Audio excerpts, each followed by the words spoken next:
Get together పార్టీలో దీపకి శ్రీమంతం చేసి ఆస్తి మొత్తం కూడా దీప పేరు మీద రాసి అందరికీ షాక్ ఇచ్చిన శివన్నారాయణ.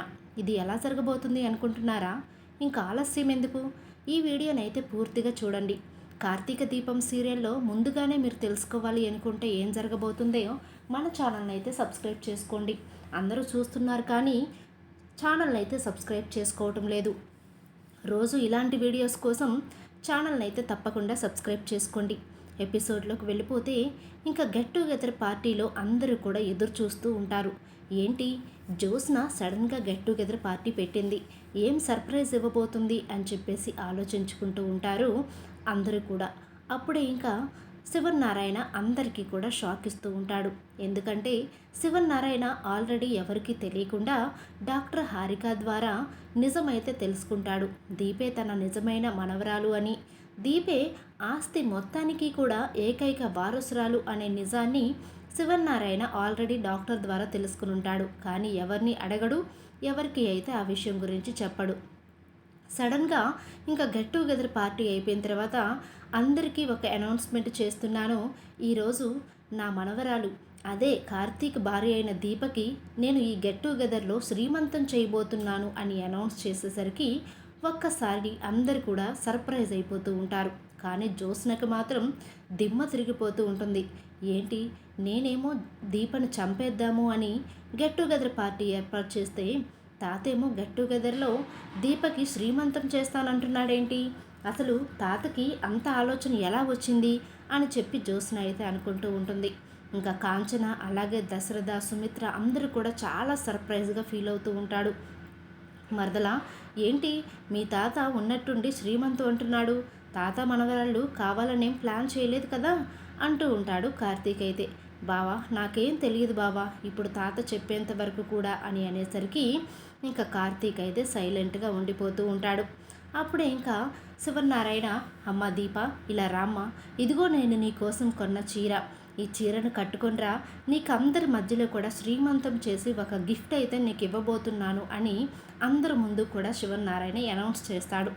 దాంతో షాక్ అయిపోతూ కార్తీక్ సైగ చేసేసరికి ఇంకా వెళ్ళి చీర కట్టుకొని, గ్రీన్ కలర్ పట్టు చీర కట్టుకొని దీప అయితే తనకి అరేంజ్ చేసిన కుర్చీలో అయితే కూర్చుంటూ ఉంటుంది. ఇలా దీపకు చేస్తున్న అరేంజ్మెంట్స్ని చూసి, దీపకు ఇస్తున్న గౌరవాన్ని చూసి ఒక్కసారిగా జ్యోత్స్నకైతే దిమ్మ తిరిగిపోతూ ఉంటుంది. తాతకేమైనా పిచ్చెక్కిందా ఏంటి, ఇలాంటి పనులు చేస్తూ ఉంటాడు, నేను ఒకటి ప్లాన్ చేస్తే ఇక్కడ వేరేదో జరుగుతుంది, అయినా ఈ మధ్య నా అదృష్టం అలా ఏడ్చిందిలే అని జ్యోత్స్న అనుకుంటూ ఉంటుంది.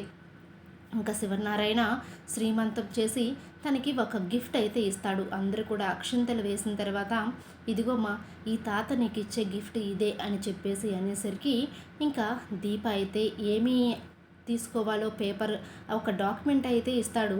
ఆ డాక్యుమెంట్ని తీసుకోవడానికి చాలాసేపు ఆలోచిస్తూ ఉంటే, ఏంట్రా నీ భార్య నువ్వు చెప్తే కానీ తీసుకోదేమో నేను ఇచ్చే గిఫ్ట్, తీసుకోమని చెప్పు అనగానే, తీసుకో దీప, ఇచ్చేది ఎవరో కాదు మా తాతే కదా అని కార్తీక్ చెప్పేసరికి ఇంకా శివనారాయణ ఇచ్చిన గిఫ్ట్ అయితే తీసుకుని ఓపెన్ చేస్తుంది.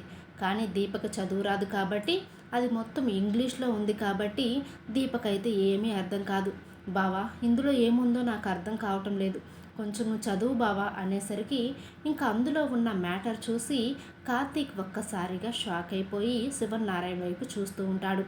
అదేంటి, తాత ఏదో డాక్యుమెంట్ ఇచ్చాడు, కొంపదీసి ఆస్తి మొత్తం ఏమన్నా రాసేసాడా, బావ అంత రియాక్షన్ ఇచ్చాడేంటి, అది ఆ రిపోర్ట్ చూడగానే అని చెప్పి జ్యోత్స్న అయితే తన మనసులో అనుకుంటూ ఉంటుంది.